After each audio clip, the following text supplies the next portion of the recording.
Hello, നമുക്ക് ഇന്ന് നല്ല ടേസ്റ്റി ആയിട്ടുള്ള ഒരു നാടൻ മത്തങ്ങ എരിശ്ശേരി ഉണ്ടാക്കിയാലോ. അതും ഓയിലൊന്നും ചേർക്കാതെ ആട്ടോ ഉണ്ടാക്കുന്നത്, ഒട്ടും തന്നെ ഓയിൽ ചേർത്തിട്ടില്ല. അപ്പം നമുക്ക് ഓയിൽ ചേർത്തില്ല എന്ന് വെച്ചത് നല്ല ടേസ്റ്റ് തന്നെയാണ് കേട്ടോ, ടേസ്റ്റിന് കുറവൊന്നുമില്ല. അപ്പം നമുക്ക് നോക്കാം അത് എങ്ങനെയാണ് ഉണ്ടാക്കേണ്ടതെന്ന്.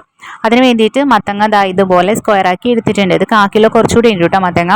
അതിലേക്ക് കുറച്ച് ഉപ്പും മഞ്ഞൾപ്പൊടിയും അതുപോലെ കുറച്ച് വെള്ളവും കൂടി ചേർത്ത് ആവശ്യത്തിന് എരിവിന് പച്ചമുളകും കുറച്ച് കറിവേപ്പിലയും കൂടി ചേർത്തിട്ട് വേവിക്കാൻ വെക്കുന്നുണ്ട്. ഇത് പയറാണ് കേട്ടോ, വൻപയർ. ഇത് മുഴുവനും എടുക്കുന്നില്ല കേട്ടോ, കുറച്ച് വൻപയർ എടുത്ത് വേവിച്ച് മാറ്റി വെച്ചിട്ടുള്ളതാണ്. ഇനി ഇതിലേക്ക് വേണ്ടിയിട്ടുള്ള തേങ്ങ ഇതുപോലെ 2 പോർഷനാക്കി എടുത്തിട്ടുണ്ട്. അതിൽ കുറവുള്ള പോർഷൻ നമ്മൾ അരച്ചെടുക്കണം, വെള്ളം ചേർത്ത് അരച്ചെടുക്കണം. പിന്നെ കൂടുതലുള്ള പോർഷൻ ആണെങ്കിൽ നമ്മൾ വറുത്തെടുക്കാനുള്ളതാണ്. എന്നിട്ട് അതിലേക്ക് ഒരു 1/4 ടീസ്പൂൺ ജീരകം, അതുപോലെ ഇഞ്ചി വെളുത്തുള്ളി, ഒരു 3-4 ഉള്ളി, ചെറിയ ഉള്ളി, പിന്നെ കറിവേപ്പില, ഇത്രയും സാധനങ്ങൾ ഇട്ടിട്ട് നന്നായിട്ട് അരച്ച് പേസ്റ്റ് പോലെ എടുക്കണം കേട്ടോ.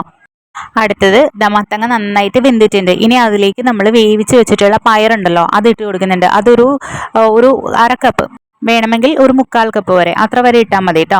പിന്നെ ഇതിലേക്ക് ഇട്ട് കൊടുക്കുന്നത് കുറച്ച് മല്ലിപ്പൊടി ഇട്ട് കൊടുക്കുന്നുണ്ട്. അതുപോലെ തന്നെ ഒരു 1/2 ടീസ്പൂൺ കൂടെ മുളക് പൊടി ഇട്ട് കൊടുക്കുന്നുണ്ട്. ഇത് കുറച്ച് എരിവെള്ള മുളക് പൊടിയാണ്, അപ്പോൾ 1/2 ടീസ്പൂണേ ഇടുന്നുള്ളൂ കേട്ടോ. എന്നിട്ട് കുറച്ചുകൂടെ വെള്ളം, നമ്മൾ ആ പയർ വേവിച്ച വെള്ളം ഒഴിച്ചിട്ട് നന്നായിട്ട് നമ്മളിത് വേവിച്ച് വറ്റിച്ചെടുക്കണം. ഒരു 1/4 ഭാഗം വറ്റി കഴിയുമ്പോൾ തന്നെ നമ്മളിതിലേക്ക് തേങ്ങ അരച്ച് ചേർക്കണം കേട്ടോ. തേങ്ങ നമ്മൾ അരച്ച് വെച്ചിട്ടുണ്ടായിരുന്നില്ലേ, ആ അരപ്പ് ചേർത്ത് കൊടുക്കാം.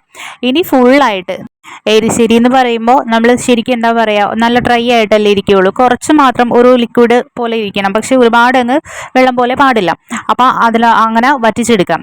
അതുപോലെ ഞാനൊരു 1/2 ടീസ്പൂൺ പഞ്ചസാര ചേർത്ത് കൊടുത്തിട്ടുണ്ടായിരുന്നു, അതുകൂടെ ചേർക്കണം കേട്ടോ. ഇനി ഇതിലേക്ക് വേണ്ടിയിട്ട് തേങ്ങ വറുത്തിടണം. നമ്മൾ ലാസ്റ്റ് സ്റ്റെപ്പ് എരിശ്ശേരിയിൽ തേങ്ങ വറുത്തിടുമല്ലോ, അപ്പോൾ അതിന് വേണ്ടിയിട്ട് ഇത് എണ്ണ ഒട്ടും ചേർക്കുന്നില്ല, അല്ലാതെ തന്നെ ഞാൻ ചൂടുകൊണ്ട് ഈ പാനിൻ്റെ ചൂടിൽ തന്നെ ആട്ടോ വറുത്തെടുക്കുന്നത്. അതുകൊണ്ട് കുറച്ച് ടൈം പിടിക്കുന്നുണ്ട് ഇങ്ങനെ ചെയ്യുമ്പോഴത്തേനും. എന്നാലും കുഴപ്പമില്ല കേട്ടോ, നല്ല ടേസ്റ്റിൽ തന്നെ എനിക്കിത് ചെയ്തെടുക്കാൻ പറ്റി. അത് മാത്രമല്ല, ഇങ്ങനെ ചെയ്യുമ്പോൾ നമുക്ക് കടുകൊന്നും തളിച്ചിടാൻ പറ്റില്ല എരിശ്ശേരിയിൽ. എന്താ വെച്ചാൽ എണ്ണ വേണമല്ലോ കടുക് പൊട്ടിച്ച് തളിച്ചിടാനായിട്ട്. ഈ തേങ്ങ ഇങ്ങനെ വറുത്തിടാനേ പറ്റത്തുള്ളൂ ഇതിനകത്തോട്ട്. പക്ഷേ ഒരു കുഴപ്പമില്ല കേട്ടോ, നല്ല ടേസ്റ്റ് ആട്ടോ. ബാക്കി എല്ലാ പ്രോസസ്സും നമ്മൾ അതുപോലെ തന്നെ ചെയ്യുന്നുള്ളൂ.